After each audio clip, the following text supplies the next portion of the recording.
ফরিদপুরের ভাঙ্গা উপজেলায় ফুটবল খেলা ও পূর্বশত্রুতার জেরে কয়েক গ্রামবাসীর মধ্যে সংঘর্ষের ঘটনা ঘটেছে। এতে পুলিশসহ উভয় পক্ষের অন্তত শতাধিক আহত হয়। শনিবার সকাল থেকে উপজেলার হামিরদী ইউনিয়নের মানসুরাবাদ বাসস্ট্যান্ডে এ সংঘর্ষের ঘটনা ঘটে।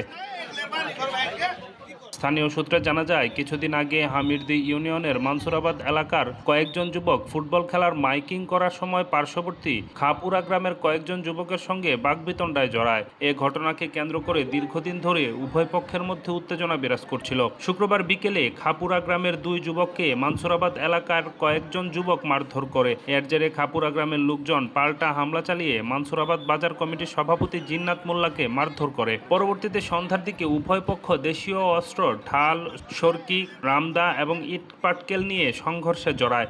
অন্ধকারে টর্চ লাইট চালিয়ে তারা একে অপরের বিরুদ্ধে হামলা চালায়। এই ঘটনাকে কেন্দ্র করে আজ সকাল থেকে আবারও সংঘর্ষ শুরু হয়।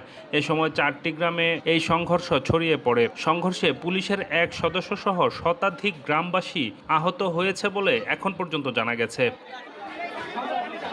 এদিকে সংঘর্ষে আহতদের ভাঙ্গা উপজেলা স্বাস্থ্য কমপ্লেক্স সহ স্থানীয় বিভিন্ন স্থানে চিকিৎসা দেওয়া হচ্ছে।